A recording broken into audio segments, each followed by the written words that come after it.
All right, folks, I got another short privacy update. Some things going on I want to talk about that I forgot to add to the other video, and some of the stuff I didn't hear about till today. So my friend Marley messaged me on Instagram this morning and told me she had a dream, and I want to tell y'all about it. She said, I had a dream I needed surgery, and after I woke up I had some kind of a tag on me. It was on my left finger. I took a magnet and put it on my arm, and keep in mind, I'm not jabbed in my dream. The magnet stuck. It sunk into the area between my index finger and thumb, where I saw I had a chip in my hand.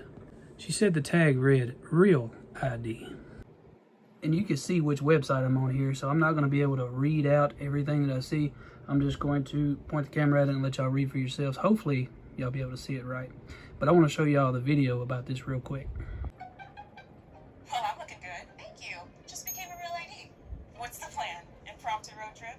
Actually, the plan is to fly to New York for today's product launch, and then visit the family in California, and cap it off with a girls' weekend in New Orleans. You really can just do all that. Sure, I'm a real ID, so I'm good to board any domestic flight. Speaking of which, gotta fly. Nice. Enjoy. I'll be here. Be your real ID self. Make a plan at dhs.gov/realid. Wow, looking good. Thanks. Just powered up to a real ID. Power up? So future me has X-ray vision. More like future you can fly. To all 50 states, DC, and the U.S. territories. Wait, you can fly? Sure. I'm real ID compliant. It means now I can fly to Florida for the NASA launch today, then to Utah for the stargazing trip. Sounds good. Have fun. I'll just hang here. Be your real ID self. Make a plan at dhs.gov/realid. Now, as you can see, there's a lot of things going on. We are human experiments.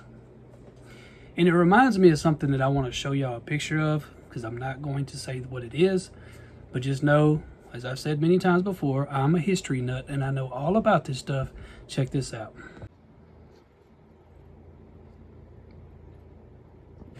Coming from somebody who knows history, I've read up on history since I was a young kid.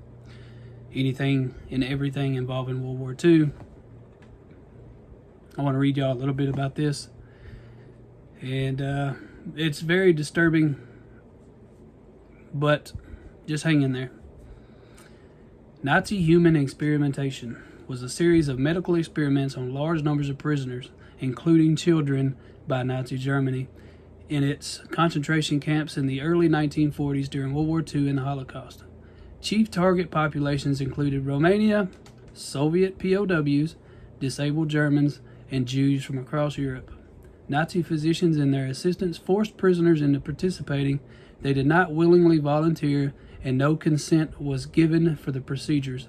Typically, the experiments were conducted without anesthesia, resulting in death, trauma, disfigurement, or permanent disability, and as such are considered examples of medical torture.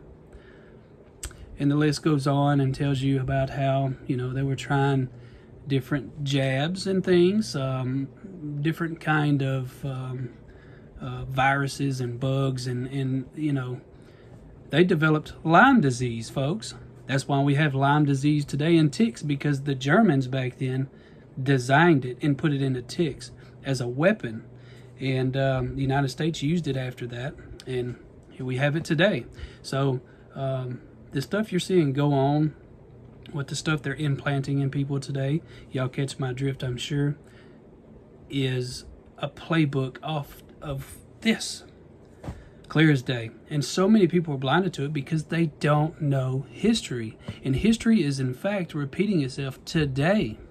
So this real ID, if you don't have it, you're not going to be able to fly anywhere domestically or across seas or anything. All of this stuff that they're doing right now is making the way for the mark of the beast. I know there's a lot of people out here that say certain things are. It's not here yet. It's very detailed what the mark of the beast is going to be. And I'm going to read it to y'all. He causes all, both small and great, rich and poor, free and bond, to receive a mark in their right hand or in their foreheads. See, it's going to be in the right hand or in the foreheads. Some Bibles say on, mine says in. And that no man might buy or sell, save he that had the mark, or the name of the beast, or the number of his name. Here is wisdom. Let him that hath understanding count the number of the beast, for it is the number of a man, and his number is 666. 666. Keep watching, folks. Look up, for our redemption draws nigh. All these signs are pointing to Jesus' soon return. Are you watching? Are you waiting? Look up. I love all of you, and God bless.